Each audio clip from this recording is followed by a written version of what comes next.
Thank you very much for having me here today to speak with you. It's early here. It's about 7 o'clock in the morning in New York, and we got looks like it's going to be a sunny day, freezing here, like 30 degrees, not even. So great. Well, thanks so much for having me. And so what I'm going to talk to you today is about a trend I'm seeing.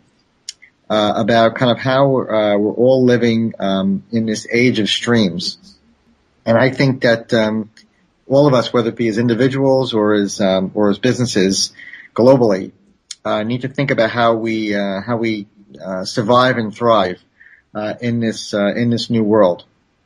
And I think this is something that all of us are going to be facing. It doesn't matter if you're a mom who busy stay-at-home mom, or you're a CEO. I think you're going to have to contend with the age of streams, and I think that as marketers, we're going to be thinking about that every day for the next decade, if not more. So what I want to do is kind of walk you through what I think the challenge is, and at the same time talk about what some of the opportunities are and how some companies are getting around that. Okay, so I'm on frame number 2 now. The challenge that we all face, as I mentioned, whether we're a stay-at-home mom or a CEO, is the fire hose. I read an interesting statistic that came, I think, from a scientist at Amazon, and he said that more information was created and published digitally in 2009 than in all of history before it. So, I mean, that's a staggering statistic. I mean, there's just more information being created every day that's being published online. And that's just public information. Of course, when you think about private information like emails or IMs or SMSs, the numbers go up even higher. So it's just amazing how much information is being created. And information will always scale. There will always, be more information for us to contend with, not less. I think that if there's any one bankable trend that I guarantee you I'm going to be right on, is that there will be more information, not less, that we will want to process and need to manage and think about. But at the same time, though, human attention, the window of human attention, is finite. It's just not going to increase. I mean, as much as we would like, we're only able to take on a certain amount of information, and technology will help us with that. But I personally don't think it's going to be much easier. It will be more difficult to manage attention, and we're all going to be in the attention management business. And if we're in marketing or PR, we're going to be trying to think about how to break through into that small window of attention that people have. And I'll talk more about that in a bit. So on frame 3, this is an example of what we're all dealing with. I think the more engaged you are in social channels, whether it be reading blogs or RSS feeds or engaging on Twitter, the more this is a challenge, I think, for you. But I do think it is a challenge for everybody. On the left-hand side here, on frame 3, is actually a screen grab that I found on Flickr from somebody's inbox, or actually of somebody's inboxes in one day. And this particular individual has about 8,000 unread emails in their mail client, 530 RSS items, 1 YouTube request, 5 Flickr requests, 2,000 Gmails, and then 143 different requests on Facebook. And that's extreme, but I think all of us in some way or another are contending with that. And I think that on the right-hand side, there was actually a day where people said, okay, I'm going to mark all my messages as read. And that's that. In the U.S., at least, there was this trend around something called email bankruptcy, where people basically have said, okay, I'm going to take everything that's in my inbox and I'm just going to delete it. And if people need to find me, or if people need to email me, they will do so again. And I think that's a recurring trend. People just can't deal with what's in their inbox, and that's just growing and growing and growing.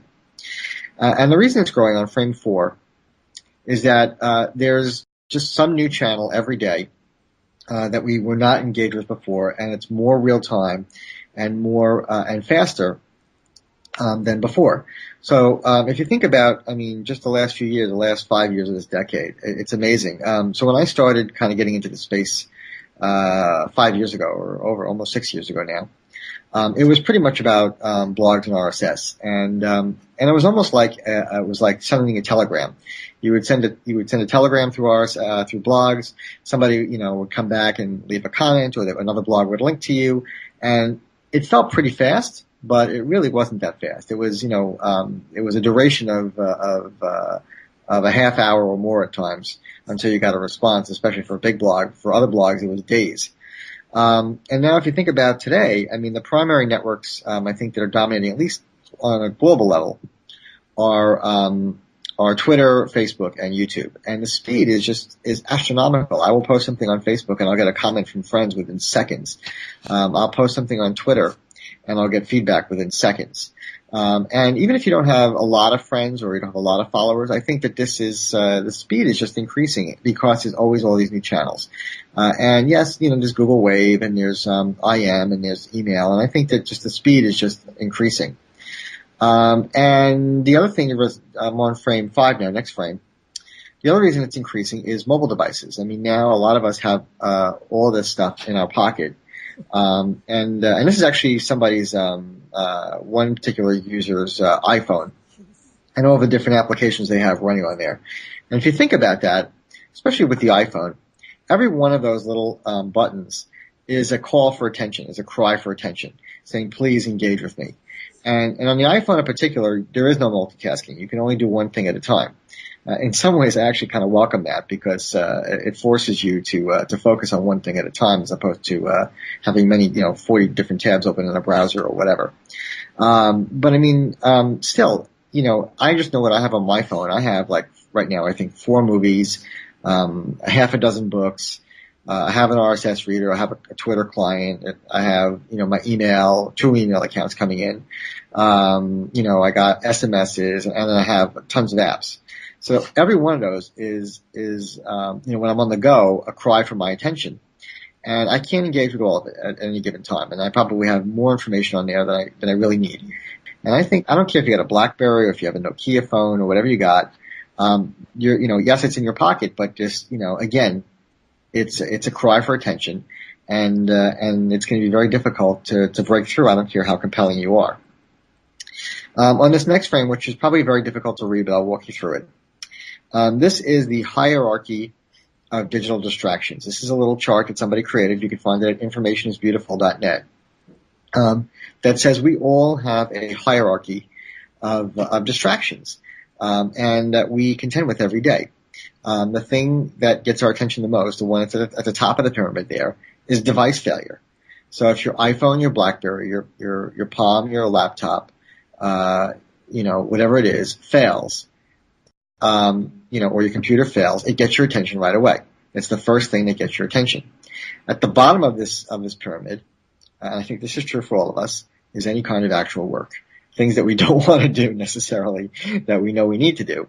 And then in between is all these other distractions, whether it be intrigue or mystery or contact, or status updates or service, alerts. And in the middle there, you'll see a nice little language, text that says landline. And it's true. I mean, every day there's all these different distractions, and we're challenged to deal with that. So, on frame, 7, next frame. So, okay, that's a challenge, right? Everyone kind of feels, I think, a little winded. We're all just kicking back now, and we're saying, enough. I'm not going to be able to deal with it all. There's no way I'm going to be able to read everything I want to read. There's no way I'm going to be able to consume everything I might want to consume. I have to make choices in how I manage my attention and in order to live my life. And I think that's true for everybody. The more information addicted you are, the more you have to make choices. But even people who are not necessarily information addicted, I think they are making choices. And I think as part of that, we're becoming media agnostic. I heard a great expression: if the news is important, it will find me. And I think that's becoming true. If news is important, it will find you. And then at the same time, there might be 1 or 2 different sources that we go deep into. I mean, for me, the New York Times, it's one of the first things I open up on my iPhone in the morning when the alarm goes off. So, that's the choices that I think all of us are making as individuals.